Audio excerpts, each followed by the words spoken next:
empiezas a ver cómo hay algunos que están fumando y está el Señor haciendo algo en la alabanza y empiezan a tirar el cigarro y empiezan a decir: oigan, ¿y cuándo se recibe aquí a Jesús? Empiezan a decirnos: oigan, no van a hacer la oración para recibir a Jesús, yo quiero recibir a Jesús. Y dice la palabra de Dios que si tú amas a Dios, tú tienes que amar lo que Él ama. Y Él ama a esos hombres que están en la cárcel, Él ama a las mujeres que están en la cárcel. El amor que tú le tengas a Jesús va a determinar la revelación que te va a dar a ti. Y hay mucha gente que no puede entender muchas cosas de la palabra de Dios porque no ama a Dios en la medida en el que Él puede revelar cosas. ¿Qué es lo que ama a Dios? Ama la alabanza, ama la adoración. Y a veces nuestra cabeza dura no nos deja penetrar en la alabanza. ¿Qué van a decir los demás? Es que a mí eso no me parece correcto.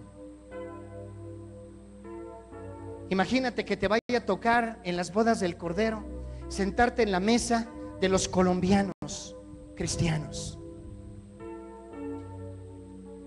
o los que pura música ponchis ponchis. Te va a tocar con los adolescentes de Vida Nueva sentarte, y se va a parar por ahí alguno de los muchachos y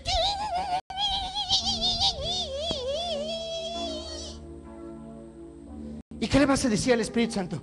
Mesero, cámbiame de mesa. Como que estos no son de Dios.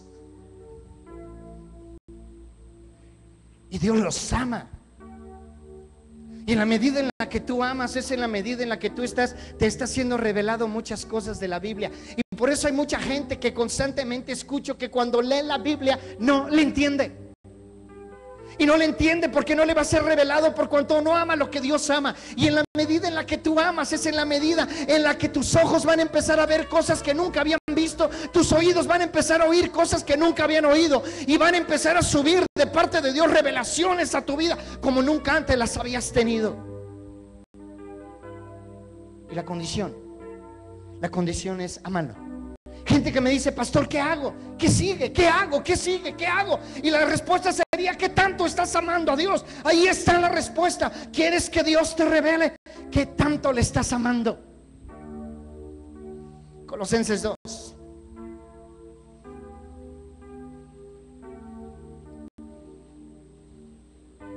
Aleluya, Señor.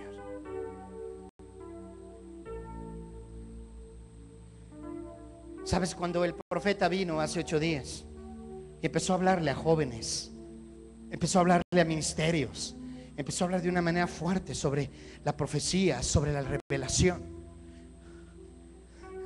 Hombres que esperaban algo totalmente diferente y que Dios los llevó de eso a otra cosa más grande. Yo estoy ansioso por ver qué van a hacer con eso que les dio. Yo a veces pienso que hay cosas que Dios trae a Vida Nueva, y veo a algunos jóvenes, veo a algunos varones, algunas mujeres que son de esos como que tienen tantas cosas en su casa y que cada vez que salen tienen algo, compran algo, adquieren algo y lo van almacenando. Yo he tenido en mi casa cosas que en la vida he usado, pero el día que las compré yo juraba por Dios que era necesario tenerla, y en la vida la he vuelto a usar. Y a veces así pasa. Has estado atesorando cosas que Dios te ha dado y no las estás usando. Fíjate lo que dice Colosenses capítulo 2. Dice así el versículo 2: para que sean consolados sus corazones. Nota eso. Nota mucho, pon mucha atención en esa parte. Para que sean consolados sus corazones. ¿Cuándo es cuando un corazón necesita consuelo? ¿Cuándo es cuando un corazón necesita ser consolado? Cuando está pasando por confusión. Un corazón necesita ser consolado cuando lo sacas del mundo en el que está viviendo. Un mundo de sanidad, un mundo de paz, un mundo de seguridad, un mundo de tranquilidad, un mundo de felicidad. En el momento en el que al corazón lo sacamos de ese círculo, entonces el corazón entra en confusión. Y fíjate lo que está diciendo: para que sean consolados sus corazones. Y empieza a explicar. Otra vez, unidos en amor, hasta alcanzar todas las riquezas de pleno entendimiento. Te está hablando de una capacidad de comprender las cosas espirituales de una manera tan increíble como nadie antes más las ha entendido, a fin de conocer el misterio de Dios, el Padre, y de Cristo. Te lo voy a explicar un poco más, para que sean consolados sus corazones. Cuando nuestro corazón empieza a pasar por algo fuera de lo normal, cuando las circunstancias nos quitan nuestra seguridad, empieza nuestro corazón a confundirse, a dolerse, a preocuparse, a enfermarse, y no sabemos qué hacer. Nos acercamos al siervo para que ore por nosotros. Buscamos la palabra revelada, buscamos la palabra profética, buscamos nosotros qué me está pasando. Me acabo de enterar que en mi casa hay cáncer. Me acabo de enterar que alguien está en coma. Yo me acabo de enterar por unos análisis que estoy enfermo de esto, de aquello. Y entonces mi corazón empieza a confundirse.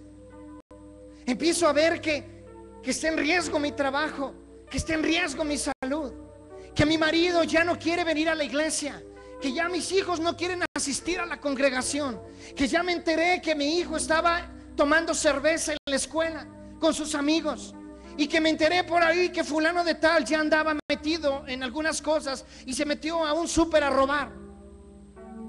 Y entonces empiezo a decir, ¿por qué? Y empieza mi corazón a confundirse, y empieza mi corazón a perder la paz. Y fíjate lo que dice otra vez este versículo: para que sean consolados sus corazones, unidos en amor, hasta alcanzar todas las riquezas de pleno entendimiento. ¿Por qué no la estás haciendo en tu chamba? Necesitas entender por qué. Porque es que las cosas en mi casa están cambiando. Necesitas entender por qué. Porque Dios ahora te ha metido, desde el momento en que tú lo recibes como tu Señor y Salvador, en un proyecto. Tú eres un proyecto de Dios.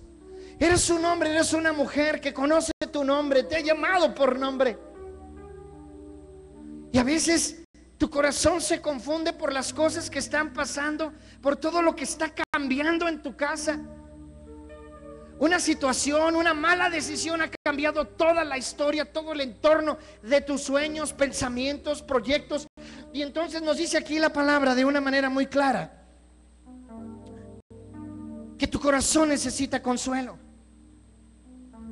Y fíjate que dice: en quien están escondidos todos los tesoros de la sabiduría y del conocimiento.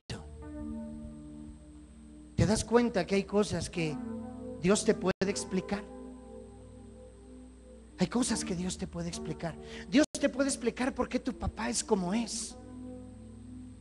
Dios te puede explicar por qué tu esposo es como es. Dios te puede explicar por qué tu esposa es como es, por qué tu mamá es como es. Dios te puede explicar por qué tus hijos son como son. Dios te puede explicar por qué de cada una de las cosas, no solamente para qué. Hemos enseñado que a veces es malo preguntar el por qué, hay que preguntar siempre el por qué, pero también hay muchas cosas que tienen un por qué, no solamente un para qué. Y Dios te puede contestar. Dios te puede llevar a esos niveles de revelación. Pero cuando Dios anhela que tú empieces, cuando tú empiezas a adorarle, si usted se va a Hechos capítulo 13, no lo busque, vaya a casa y búsquelo. Cuando usted se va a Hechos capítulo 13, dice ahí en el versículo 1: y estos ministrándole a Dios, el Espíritu Santo habló. Cuando usted empieza a ministrarle a Dios, ¿y qué es ministrarle a Dios? Alábele, adórele, bendígale, santifique su nombre, métase en él, suba al monte. No se quede abajo con los mortales que nada más están ahí parados viendo cómo todo mundo canta y tratando de enfocar con los ojos porque no alcanza a ver el retroproyector.